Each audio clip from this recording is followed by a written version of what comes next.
যে পরিবার এই ঋণটা দিতে পারছে না, ওই পরিবারের ছেলেরা এই ধরনের ল্যাভিশ লাইফ লিড করছে। বাংলাদেশে অডিগারি কয়টা আছে বলেন তো এনামুল ভাই? এবং আরেকটা গুরুত্বপূর্ণ ব্যাপার যেটা সবাই মিস করে যাচ্ছে, রাফসানের বাবা মা যেহেতু টাকা দিতে পারছে না, তারা যদি ব্যাংকরাপ্ট হইতো তাহলে আমি মেনে নিতাম যে ব্যাংকরাপ্ট হয়ে গেছে, দেউলিয়া হয়ে গেছে, তাদের কাছে কোনো টাকা পয়সা নাই। খেয়াল করে দেখেন তো, এই যে গিফটটা দিল, সেই গিফটটা মূলত কাকে দিচ্ছে? ওই ঋণ খেলাপি বাবা মাকে দিচ্ছে, মানে অ্যাজ অফ টুডে যারা অপরাধী তাদেরকে দিচ্ছে। লাইভে কি তার বাবাকে সহ এসেছে? রাফসান নিজেই তার পরিবারকে রিপ্রেজেন্ট করতে এসেছে না? তাই তো। এবং রিপ্রেজেন্ট করতে এসে রাফসান কি বলেছে? তার এবং তার ভাইয়ের এই ক্যাপাসিটি আছে ওই একটা গাড়ি কেনার, এবং সে নিজে কিন্তু খুবই জোর গলায় বলেছে যে তাদের এই সক্ষমতাও আছে ব্যাংকের লোন পরিশোধ করার। হাতে টাকা আছে, স্টিল তারা টাকাটা দেয় নাই।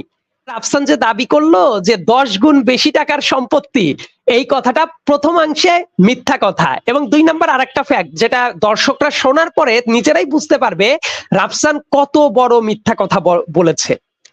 ব্যাংক কোনোদিন নিজে যা টাকা পায় তার চেয়ে এক্সট্রা। ভাই আপনি এবং আমি যদি ব্যাপারটা এমন হতো, আপনার টাকা আমি নিয়েছি বা আমার টাকা আপনি নিয়েছেন, সেই টাকাটা পেব্যাক করা হচ্ছে না, তখন আমরা একটা কথা বলতে পারতাম যে এই টাকাটা ব্যক্তিগত একটা ইস্যু। কিন্তু ব্যাংকের টাকা যখন ঋণ খেলাপি হিসেবে নিজেদের কাছে রেখে দেওয়া হয় না, এটা কিন্তু পাবলিক মানি অ্যাজ পার ল।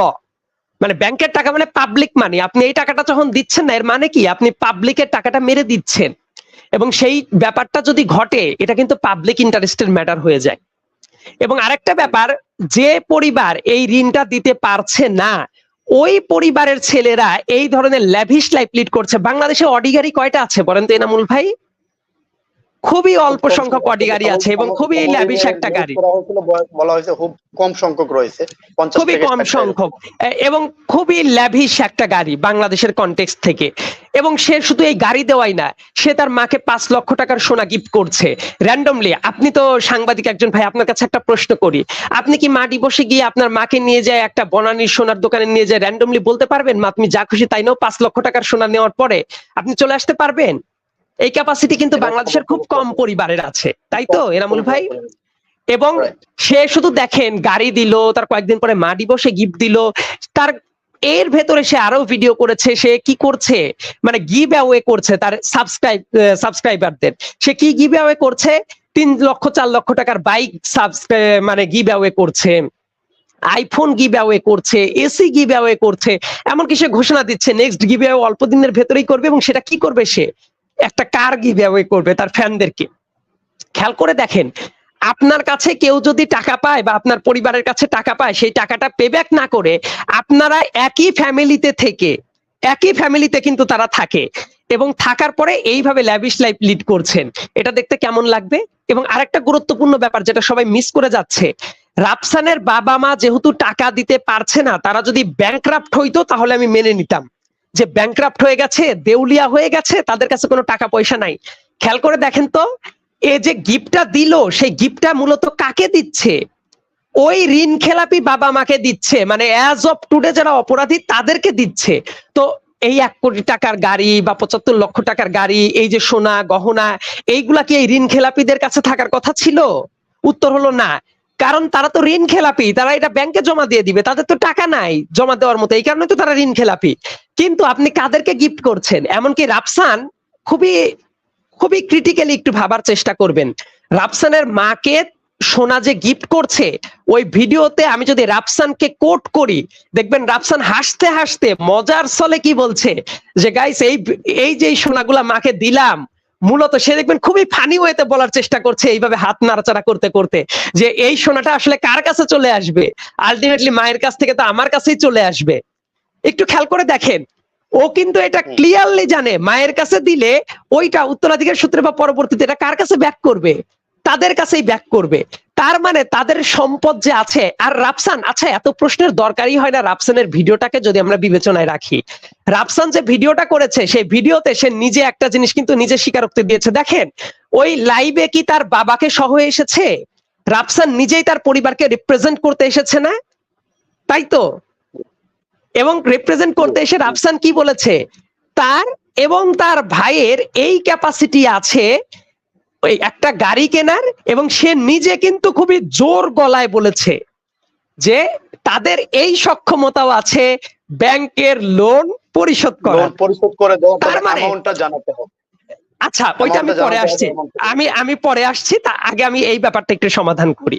তো সে কিন্তু কি বলল, তাদের এই সক্ষমতা আছে এই টাকাটা পরিশোধ করার, এইটা লাইভ মানে একটা ভিডিওতে বলেছে, পাবলিক অ্যানাউন্সমেন্ট। তার মানে কি তাদের হাতে টাকা আছে, স্টিল তারা টাকাটা দেয় নাই। ইট ক্লিয়ারলি মিনস তারা উইলফুল ডিফল্টার। মনে রাখবেন, ডিফল্টার কয়েকটা ভাবে হতে পারে। ইচ্ছাকৃত ভাবে যারা ঋণ খেলাপি তাদের জন্য কিন্তু প্রসিডিউর অনেক জটিল। রাফসান মনের অজান্তেই এই সত্য কথাটা কিন্তু পাবলিকলি বলে গেছে। আমি দেখেন একটা কথা, ওকে নিজের কথা বলছি নাকি ওর ভিডিওর কথা বলছি? ও যা বলেছে আমি তাই বলছি না? ও কিন্তু নিজেই বলেছে ওদের সেই টাকাটা আছে, তাহলে টাকা থাকার পরেও তারা টাকাটা দিচ্ছে না। উইলফুল ডিফল্টারদের কিন্তু আরো অনেক প্রসিডিংস আছে। বাংলাদেশ ব্যাংকের একটা প্রজ্ঞাপন জারি করা হয়েছে, আপনি জানবেন হয়তো বা না জানলেও একটু দেখতে পারবেন বাংলাদেশ ব্যাংকের ওয়েবসাইটে গেলে। এই এপ্রিল মাসে এটা কার্যকর হয়ে যাবে 1 জুলাই থেকে। যারা উইলফুল ডিফল্টার তাদের ফ্যামিলিও কিন্তু লায়াবল হচ্ছে। ইন্টারেস্টিংলি ওই প্রজ্ঞাপনে আছে, এমনকি ওই ফ্যামিলি ধরেন যে গাড়ি কিনতে পারবে না, বিদেশ যাইতে পারবে না, পাশাপাশি লোনটা যদি পরিশোধ করেও স্টিল পরবর্তী 5 বছর তারা ব্ল্যাক লিস্টেড হয়ে থাকবে। সো বাংলাদেশ ব্যাংক থেকে শুরু করে প্রত্যেকটা ব্যাংক এই উইলফুল ডিফল্টার যারা আছে তাদের বিরুদ্ধে অনেক জটিল প্রসিডিংস হাতে দিচ্ছে, কারণ এরা ইচ্ছাকৃত ভাবে লোন পরিশোধ করে না। রাফসানের কথা শুনলে তো সেটারই রিফ্লেকশন পাই আমরা, কারণ রাফসান তো লাইভ ভিডিওতে বলে দিল যে তাদের হাতে টাকা আছে কিন্তু দেয় নাই। এইবার আসি, ও যে বলছে না যে কত টাকা দিতে হবে সে জানে না, এই কথাটা তো একটা মিথ্যা কথা। এনামুল ভাই, মিথ্যা কথা কেন বলছি? যে মুহূর্তে লোন মানুষ নেয়, অ্যাটলিস্ট ওই টাইমে টার্মস এন্ড কন্ডিশনস ফিক্স করা থাকে না? আপনি আজকে ব্যাংকে লোন নিতে যান তো দেখেন টার্মস এন্ড কন্ডিশনস লোন নেওয়ার আগেই ঠিক করে তারপরেই তো সাইন করে, নাকি না ঠিক করেই র্যান্ডমলি সাইন করে? এবং আসল যে টাকাটা নিয়েছিল 2.5 কোটি টাকা, এইটা যে শোধ করতে হবেই, এটা কি সে জানতো না? এবং আরেকটা কথা বলি, ব্যাংক যে মুহূর্তে তাদেরকে বারবার করে নোটিশ দিয়েছে তাদের পরিবারকে, ওই জায়গায় কি আপনার মনে হয় না যে ব্যাংক লিখে দিয়েছিল যে কত টাকা ডিউ আছে, কত টাকা ডিউ আছে, কত টাকা পরিশোধ করতে হবে, মানে কত টাকা কিভাবে পে করতে হবে? এটা কি ব্যাংকের চিঠিগুলোতে থাকে না? আরেকটা ব্যাপার হলো, আপনার যদি দেয়ার যদি ইচ্ছাই থাকে, আপনি যদি সুনাগরিক হন, 8টা বছর পার হয়ে গেছে 2016 সাল থেকে, এটা 2024 সাল। আপনি যদি ব্যাংকে গিয়ে বলেন, ধরেন এনামুল ভাই আপনি ব্যাংক আপনার কাছে টাকা পায়, আপনি যদি ব্যাংকে বলেন যে ব্যাংক আমার কাছে কত টাকা পায় আমি পরিশোধ করতে চাই, ব্যাংক কি কোনোদিন আপনাকে বলবে যে না আমি আপনাকে দেখাবো না কত টাকা পান আপনি, কত টাকা পাই আমি? রাফসানের কথা শুনে এটাই মনে হচ্ছিল না? সে জানেই না ব্যাংকের প্রত্যেকটা নোটিশ তাদেরকে যে সার্ভ করা হয়েছে, তারা যে টার্মস এন্ড কন্ডিশনের লোনটা নিয়েছে, প্রত্যেকটা জায়গায় তাদের জানার কথা কত টাকা পে করতে হবে। অ্যাটলিস্ট তারা আসলটা পে করতো। ঠিক আছে, এখনো ইন্টারেস্ট নিয়ে মামলা চলছে, তারা কি আসলটা পে করতে পারতো না? অবশ্যই তারা পে করতে পারতো। তারা কি সেটা করেছে? উত্তর হলো তারা করে নাই। এখানে একটু একটু বলি, রাফসানের ভিডিওতে একটা বিষয় কিন্তু তিনি বলেছেন যে ব্যাংকে ওনারা যে সম্পত্তিটা মর্টগেজ রেখেছেন, 10 টাকার সম্পত্তি মর্টগেজ রাখা হয়েছে এবং 1 টাকা লোন নেওয়া হয়েছে, সুতরাং ব্যাংক ওই সম্পত্তিটা জব্দ করতে চাচ্ছে, এর জন্য তারা কোর্টের দ্বারস্থ হয়েছে। তো এই বিষয়টা নিয়ে আসলে আপনি কি বলবেন? Very good. আচ্ছা, এটার ব্যাখ্যা আমার 31 মিনিটের যে আমি ভিডিওটা করেছিলাম, প্রত্যেকটা ব্যাখ্যা আমি কিন্তু খণ্ডন করে দিয়েছি সেই ভিডিওতে। সেই ভিডিওটা আমার প্রোফাইলেই এখনো আছে, দেখবেন 5 মিলিয়নের উপরে ভিউ হয়েছে। ওই 31 মিনিটের ভিডিওতে ক্রিস্টাল ক্লিয়ার উত্তর দেয়া আছে। রাফসানের এই কথাটাও ভুল এবং মিথ্যা একটা দাবি। খেয়াল করে দেখেন, ওরা লোন নিয়েছিল 2.5 কোটি টাকা, রাইট? 2.5 কোটি টাকা 2016 সালে লোন নেওয়ার অর্থ হলো রাফসানের দাবি মতো, তাহলে ওই জমির দাম 2016 সালে কত কোটি টাকা হওয়ার কথা? 10 গুণ। 10 গুণ হলে 2.5 কোটির 10 গুণ হয় কত? ক্যালকুলেশন করে দেখেন, 25 কোটি। তার মানে রাফসানের ভাষ্য মতো 2016 সালেই ওই জমির দাম কত থাকার কথা ছিল? 25 কোটি।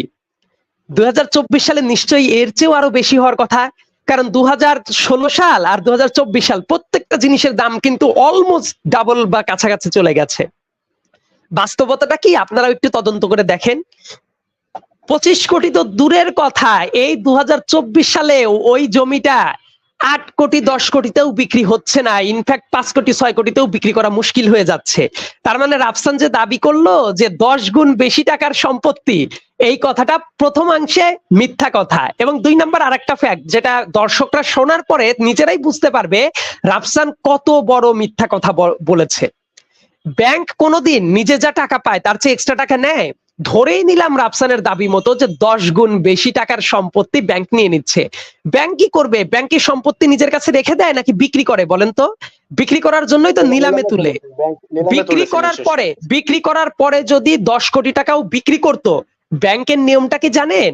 ব্যাংকের নিয়মটা হলো যে টাকাটা পাওয়ার কথা, ওই যে 3 কোটি 8 লক্ষ বা আরো কিছু টাকা যুক্ত হওয়ার পরে ধরে নিলাম যে 3 কোটি প্লাস, এই টাকাটা ব্যাংক নেওয়ার পরে যে টাকাটা এক্সট্রা থাকতো সেই টাকাটা অবধারিতভাবে, আমি আবার বলছি অবধারিতভাবে রাফসানের পরিবার বাকি টাকাটা পেয়ে যেত।